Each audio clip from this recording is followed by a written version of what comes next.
Welcome to this presentation for Kilted Ancestors.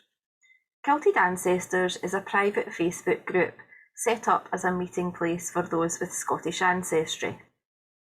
Regardless if you research your own family history or not, preserving the stories handed down by your parents or grandparents is so important. The group is an amazing place to not only share the challenges faced in your own research, but to obtain inspiration to tell the story of your own family's journey.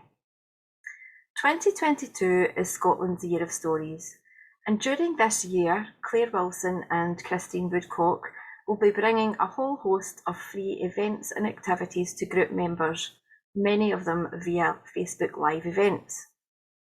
You can join the group by searching Kilted Ancestors on Facebook, or if you would like to subscribe to the newsletter, visit www.treehousegenealogy.co.uk/Kilted Ancestors. Taking things that bit further, Claire and Christine have also set up a quarterly virtual conference named Kilted Culture, which again embraces Scotland's Year of Stories. This is based on 4 separate themes and has some really amazing guest speakers. You can book 1, 2, 3, or all of the events, and if you book all 4, you will obtain a free bonus event which will show you how to pull your own family story together.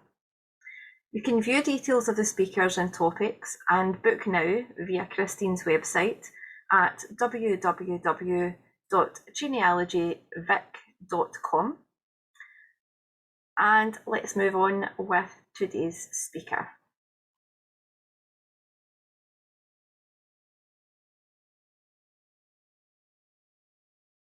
So I'm Angela. I am from A Daye in Your Life Photography, as Claire just mentioned, and I am a photographer who loves taking pictures and has recently started taking a big interest in my own family history as well. So I'm going to quickly go through some of this stuff. All I'm looking at today is really simple photo tips. I'm not looking at anything complicated. If you've already got a knowledge in photography, you might be a little bit bored, but you might pick up a tip as well. So there's just simplicity of simple tips of taking some photos. And as I said, assuming little or no knowledge and when you're taking a photo. So a little bit about me. I've been a photographer for a while. I've loved taking pictures for many years, and I now do it professionally, as well as digging around in my own family history. So as I said, I'm going to keep it simple. And just share a couple of really simple tips and stuff to make you think, is this what you want to be doing? Is it not what you want to be doing? So top tip number 1, when you're using your phone, and I'm going to talk about most of this stuff as from using your phone perspective. It might sound really obvious, but clean your lens. How many times you pick your phone up and it's been in your pocket, it's been in your jacket, it's been in your bag, it's been lying around, and you're not really giving it any thought. If that was a camera, so my professional kit, it's got a lens cap on it, it's wrapped in a nice cozy bag, it's kept away from dust. We don't tend to do that with our phones because they're on us all the time.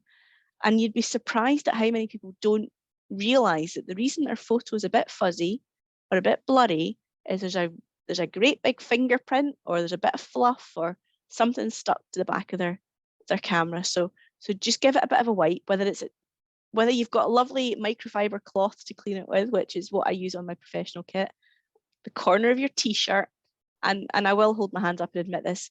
Sometimes I will just use my finger and just clean the lens on the back of my camera with my finger, just to make sure that there's nothing major on there that's going to cause problems when I take the photo. Because the last thing you want to do is take the photo, get home and realise, I can't use that, I can't read it, and what on earth is that smudge in the corner?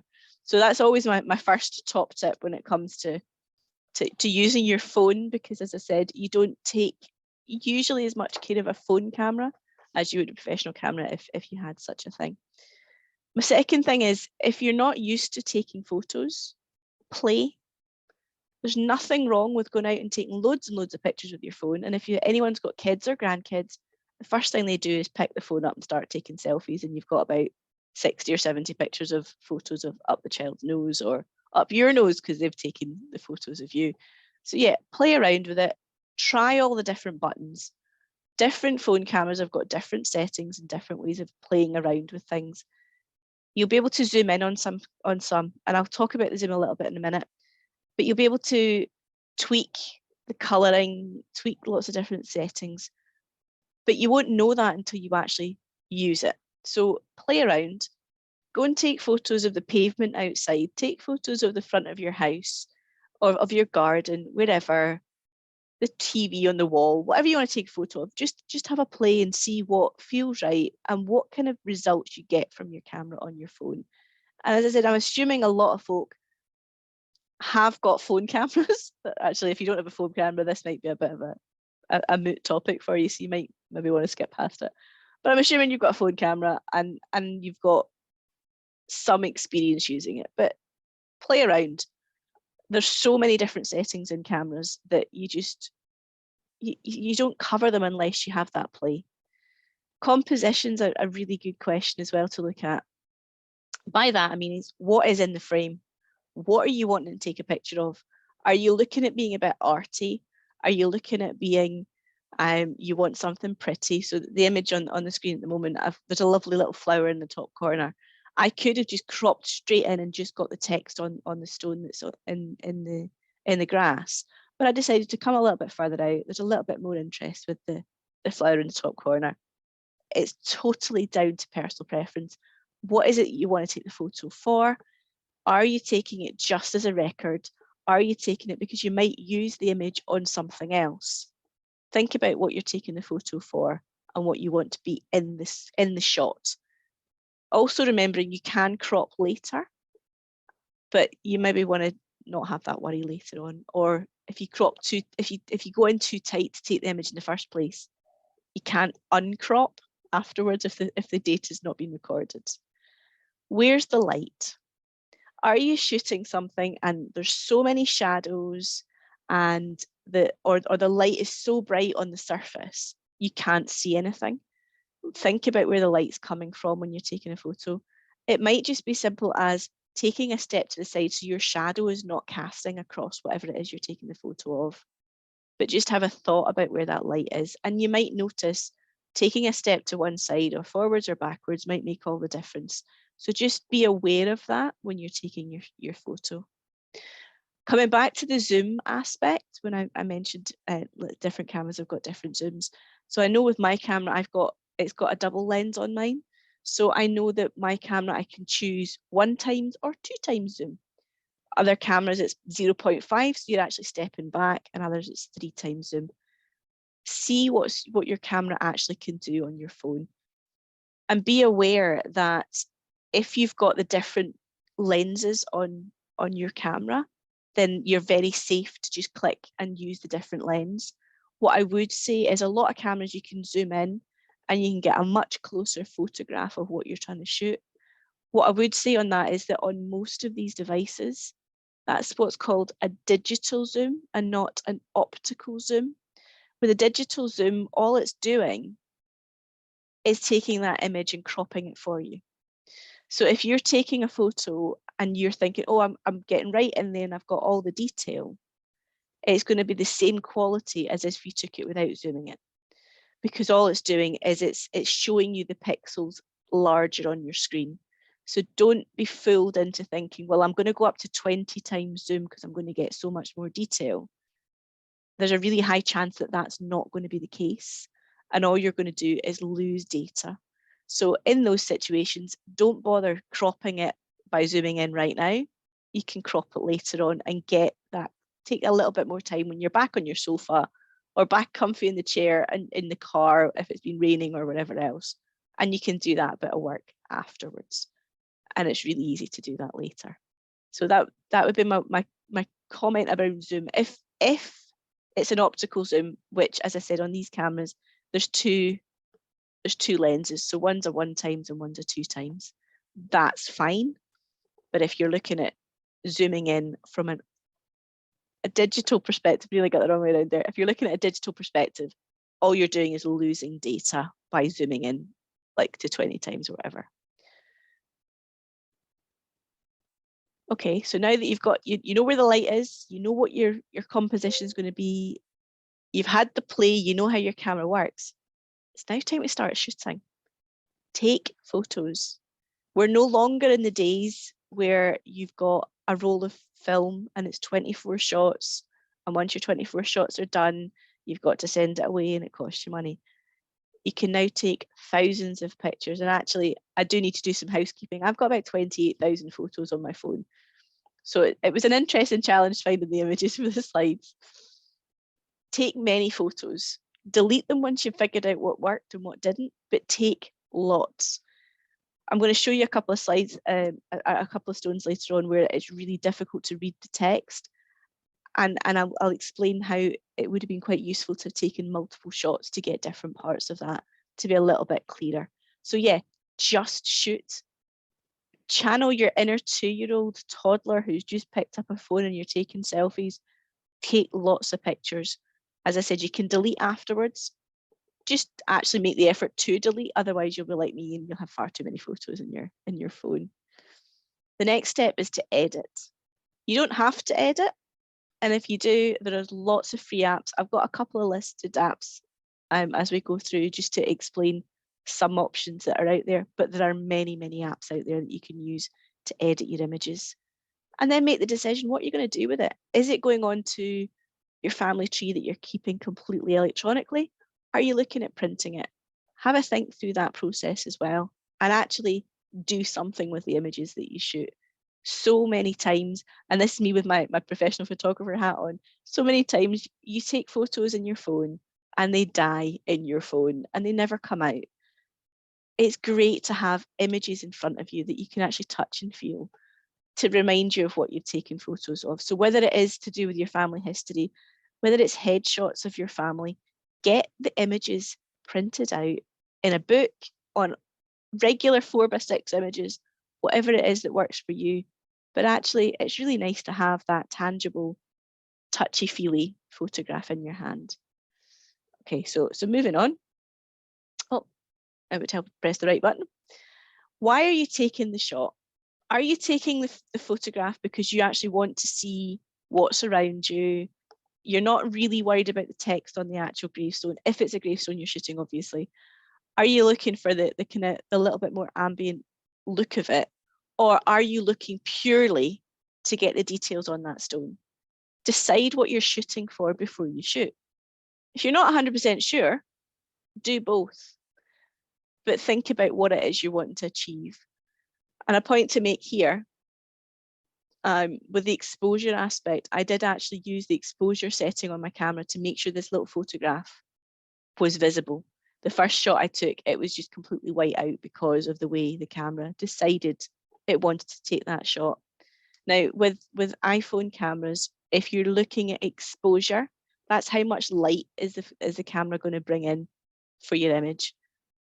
It's really easy to do that one. So on the original iPhone, when you were taking photos, if you tapped on an item that you wanted to focus on, it would automatically autofocus on that point. Now what it does, as well as autofocusing it, when you tap on the image, you'll get a little box comes up with a little sunshine and lines on either side of it. If you slide up or down, you can make the photo brighter or darker. So that's the exposure control, that little sunshine. I'm not sure about the Android and other phones. And I did ask a friend before I came on here, but she's not quite got back to me yet. But there will be an exposure control that should be easy to access on non-iPhones. So yeah, so this one I just dialed down the exposure slightly so that there was a little bit more detail in the photograph that was on the gravestone. But what you can actually notice, as I mentioned about stepping around and being aware of where the light is, there's my leg is reflected in the image. So just be aware what you're shooting. I didn't look at that when I was taking the photo, but you can see it very clearly afterwards. And it's a good reminder just to say, what is it that you're looking for the photograph for? So for me personally, this is the one that I would be choosing to keep because it's really clear to read anyway. I'm not looking at that closer up, but I did take the image purely for this purpose, just to explain that there's different reasons for taking the shot. But make that decision before you go as to why you want to take the shot, so you've got the one you know you want and then take a couple of extras, and then you've always got the backup and different options to play around if you want to later. Working with what you find. So I was really fortunate. My grandfather's gravestone is a relatively new one. It was put in the late 80s, and it's really clear to read the text on it. I then went on a hunt with my dad to find my great-grandfather's gravestone, to discover there's no stone. So that's a little bit more tricky to take a photograph of, but I've kept it anyway because I know that that's what that is. But if I don't write down what that is or take a record of it, no one else is going to know what that is. So if you are taking images like this, it's always really handy to say why you've taken the photograph. So if you're putting it into a document, if you're printing it out, have a note to go along with what you're actually shooting. And yes, we do have to work with what we find in these situations. I could go and put a cardboard cutout if I particularly wanted to, but I don't think that would be quite appropriate. Okay, so moving on. What if you can't read it? So these were a couple of examples as I was out just after Christmas, taking some wreaths down to the graveyards. And yes, you could probably scroll in and work out what these things are saying, but there's a couple of really good tips or different apps that you can use that will bring the detail up. I've done some really crude editing on the next slide that I'll show you, but there are really good apps if you've got time to play around with them. What I mentioned earlier on about zooming in and filling your frame and your composition, if I was to do this again, what I would do is I would take an image of just that top part, because it's got a lot of grayness on it.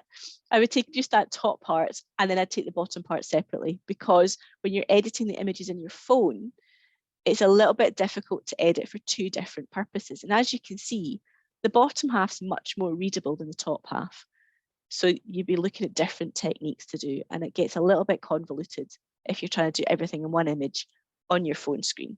So just bear that in mind. If it is something that's quite difficult to read, take multiple shots, play around with the exposure on it, play around with HDR if it's an option on your phone, because sometimes that can help bring out details that otherwise you wouldn't see. And I know on the iPhone, you just click the button that says HDR. It's not a difficult thing to switch on. And it's called high dynamic range, and there's loads of stuff I could go into in detail, but I'm not going to bore you because we're keeping this simple. Some really quick free editing apps to use are the first one to play with before you go anywhere else. It's the one that's built into your actual camera. When you actually go into your photograph, there should be an edit option on your phone straight away without having to go into any other apps. Go in there and have a play. The things to look for are contrast. And that's a really good one to click on and then just drag the sliders up and down and see what happens. A lot of the times you want to build the contrast and increase the contrast so it brings things a little bit darker.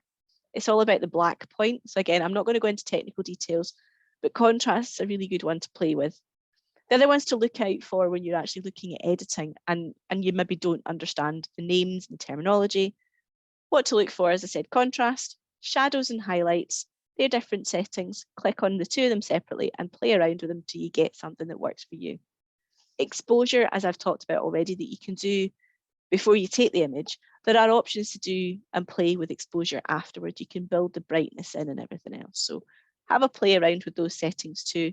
And another one to look for is clarity. That's quite a nice one that does sometimes bring up the detail that you're looking for. If all else fails, another way you can work with this is to scan to PDF. So I know that sounds like, oh, but it's not a document. It's how do I do that? Adobe Scan is another free app. So again, this was done really quickly just to give a highlight of what can be done. And as you can see, this top half, if I'd taken two photographs, this would have come out a lot easier to actually see the text much better.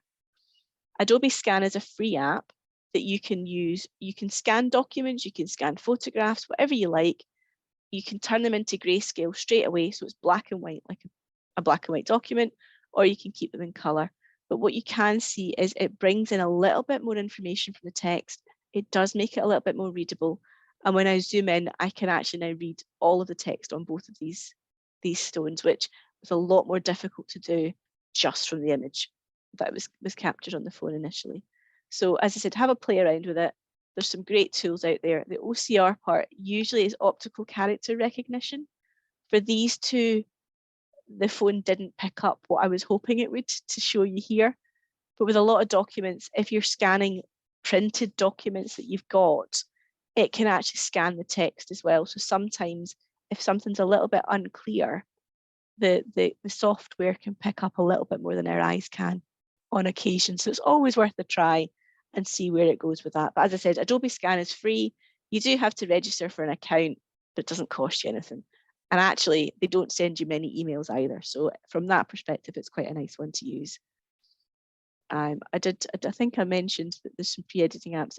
Photoshop Express is another Adobe software tool. That's a free app. That Photoshop and Lightroom are their paid for apps, but they do have some basic versions as well.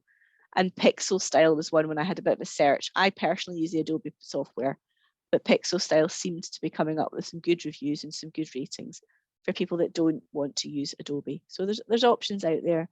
And I'm sure if you've got kids and grandkids, they're going to have loads of these apps that they use for selfies and filters. They might not be great use for what I'm talking about here, but there might be some things in there that can help bring out some detail where you need it. So moving on, it's a wrap. That's what we say in the business, right? Remember your why. Why are you taking the photograph? Are you taking it purely because you want the information and you're going to transcribe it later and delete it? Are you taking it because you want that holistic view of the graveyard and roughly where the one you're looking for is situated? Are you looking at taking it for some other completely different reason? Is it going to be a background for a photo book that you're going to use? Just remember why it is you're shooting the images, because that will help you when you actually get out there with your camera to take the shot. Keep it simple. Really be aware of what it is you're taking, but don't go complicated with it. Keep it simple, get in there, get the shot, go in close, come back out again. Obviously taking care that you're not going to fall over in the act in your process of getting into that position, and have fun with it. If in doubt, take another shot. As I said, you can delete it later. And again, depending on what you're doing this for, my top tip, back from my days of working in IT support many moons ago, take a backup. You never know when your phone's going to fail, when your computer's going to fail. Back it up. Always have a copy once you've deleted all those extra ones that you don't need anymore. And that's me. So thank you very much. If you do have any questions, I would love to have a chat with you. I am in the group and I am more than happy to help out or answer any questions on any of that. Hopefully it made sense. Hopefully it was simple and straightforward. And if you do look if you're looking for anything a little bit more complicated or a little bit more technical, I'm more than happy to answer questions from that perspective too. So that's me. Thank you very much. Thank you. That was fabulous. That was great, Angela. Thank you. Yeah, very good. Stop sharing now, sorry. I don't need my face quite that big on the screen.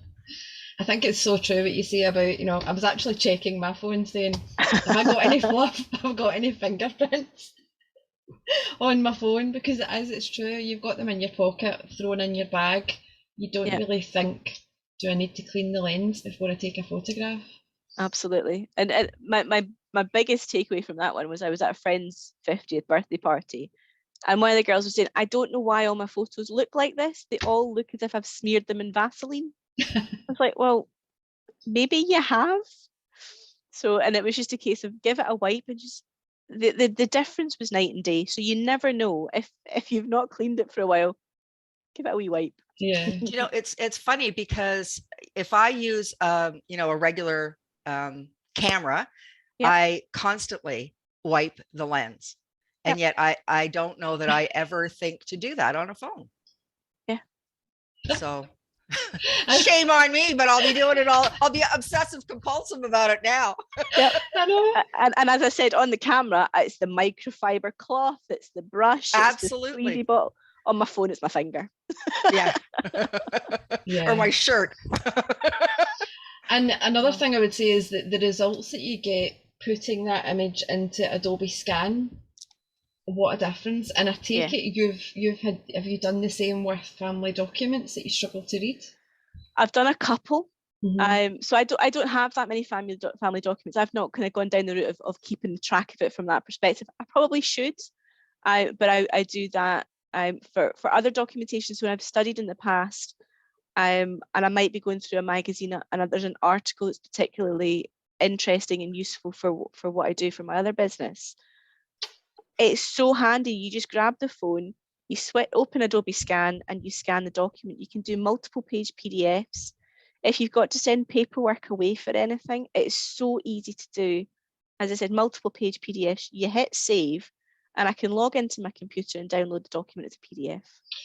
Do you know, that would be really handy if you were actually out interviewing a family member and they had lots of old documents or old letters or photographs. That would be fab for actually, doing the same with anything that they've got there and then. Yep. And there's cleanup tools as well. So if the paper's a little bit yellowy, you can make the paper more white and the text more black, so it's much more contrasted to see the difference. So that's really handy as well. And what it does is it comes up with a little frame, and you can then move the arrows of the edges of the page. So if you're taking a photo of a bit of white paper on a white desk, it might not quite read the edges properly. You just move the arrows as to where you want it to be. And it would be it's okay. I was thinking it'd be a much cleaner, excuse me, to use the scan app would be a much cleaner picture than if you tried to take a photograph of that same document. Right? Absolutely. Because you always get it's convex or it's not aligned or whatever. It's always an issue. But to use the scan would be literally a scan. So yeah. So those little arrows that I was talking about, when you're taking an image, when you take a photograph, it's usually it's a bit like that, or it's a bit like that, the curve. When you actually use it that way, it takes the image, and then you can then take the time to move those little handles for the four corners to be exactly on the edges, and you get a nice crisp square or rectangle. That's fab. I'll be downloading that today. I know, so am I. I think as well, it's, I'm actually going back over some of my old photographs that I took when I started my family tree, and they were when you used a camera with film, and even trying to scan them on high resolution, they're so bad quality. It's so great that we now have this technology that you can just stick in your pocket. You've got it with you all the time. Exactly. Passing a graveyard, you can I'm just stopping in here, take a couple of pictures. Yeah. So I think I need to go back over them all. Or if there's a particularly nice sunset coming past, and you think, oh, I need a picture that would work for whatever, you go in and you get the gravestone that's just positioned nicely with the sunset behind you, with some nice twigs or whatever in the background, and you just get a nice wee shot. Yeah. But for me, I don't always take the camera with me, and when I do, it's quite a weight. So it's not always helpful or easy to have. So yeah, it's so much easier. And when you're looking at buildings as well, so if you're going around looking at taking pictures of people's houses, potentially, or where your family maybe lived before, you might not want to be out there with a big massive camera and a zoom lens. Yeah. You might be questioned for that. So actually taking something with your phone is so much more discreet. Yeah. There are laws around what you can and can't take photos of, but as long as you're being respectful of that, you should be fine. Yeah. Good point. And yes. Well, and the other piece is what you're doing with that photo once you've taken it, right? So Exactly. Yeah. I mean, I always find when I go to houses, sometimes what I do is I try not to take the picture straight on. I try and take it from a side angle that, it's not you're looking in anybody's windows, it's a side angle that you can't particularly see in, so you're less likely to be asked what you're doing. And from that perspective, if you're taking that angle from the side, you're actually then getting a bit more context. It's not just a really boring photo of the front of someone's house with a couple of windows and a door. You're maybe getting the driveway and the garden and the houses on either side, and it makes for a much more interesting photograph than just this straight on view. For sure, because then you see the neighborhood and the proximity of the neighbors and that kind of stuff as well, right? So Exactly. Yeah. Well, thank you very much, Angela. It's been absolutely amazing.